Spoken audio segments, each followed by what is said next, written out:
천식은 소아에 많이 발생하는 것으로 알고 있는 경우가 많습니다. 하지만 모든 연령대에서 발생할 수 있습니다.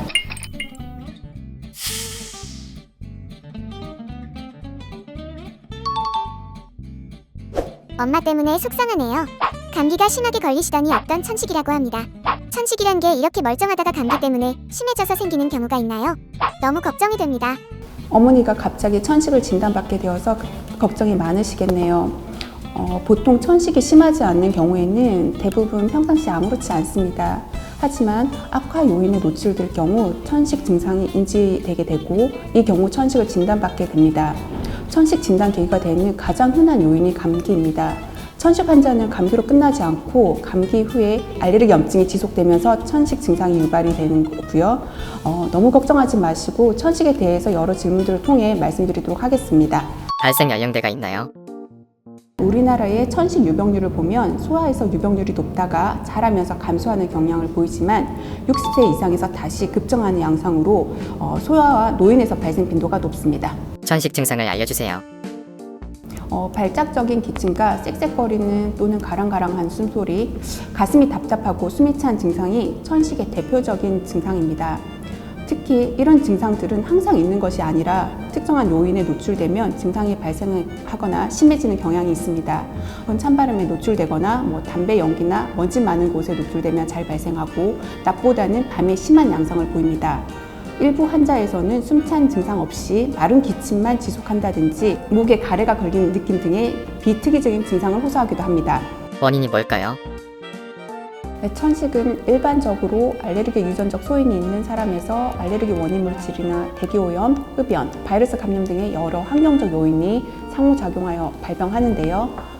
이 중 알레르기 원인 물질이 중요합니다. 저희가 알레르겐이라고도 하는데요. 대표적으로 진먼지 진드기, 동물, 곰팡이, 꽃가루가 있습니다.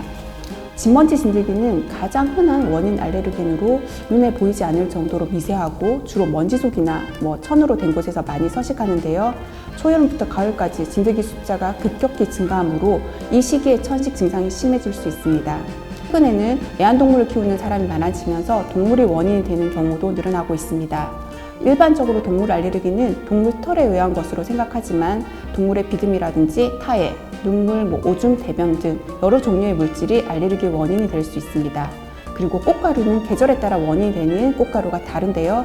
봄에는 나무꽃가루, 그리고 늦봄부터 초여름에는 잔디꽃가루, 가을에는 잡초꽃가루가 날리므로 어떤 꽃가루가 원인이 되는지에 따라 증상이 발생하는 시기가 달라집니다.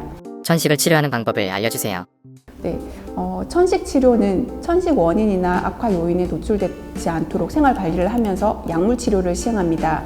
가끔 영화나 드라마에서 천식 환자가 호흡 곤란이 왔을 때 입에 기구를 대고 후 하고 들이마시고 나면 진정이 되는 장면 보신 적 있으시죠? 이때 사용하는 것이 대표적 증상 완화제인 속효성 기관지 확장제입니다. 효과가 빨리 나타나신다고 하여 간혹 다른 약 없이 이 약만 사용하시는 분들이 있습니다. 이 경우 기관지 알레르기 염증이 더 심해져 천식이 더 심해질 수 있고 이 약제는 내성을 초래할 수 있으므로 필요할 때는 효과를 보지 못할 수도 있습니다. 천식 치료에 있어 사용하는 가장 중요한 약제는 기관지 염증을 가라앉히기 위해 매일 규칙적으로 사용해야 하는 흡입용 증상 조절제입니다. 증상이 없다고 하여 기관지 염증이 다 치료된 것은 아니므로 증상이 없어진 후에도 일정 기간 더 흡입 증상 조절제를 사용해야 하며 의사와 상의하여 흡입제 중단 여부를 결정해야 합니다.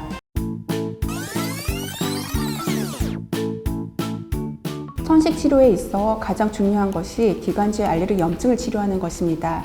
생활 치료만으로 기관지 염증을 해결할 수 없으므로 증상이 있을 때는 반드시 병원 치료를 통해 약물 치료를 시행해야 합니다. 하지만 약물 치료만큼 중요한 것이 생활 관리인데요. 천식을 악화시키는 환경에 노출되지 않도록 하고 규칙적인 식습관과 적절한 운동과 수면, 스트레스 관리가 함께 이루어져야 합니다.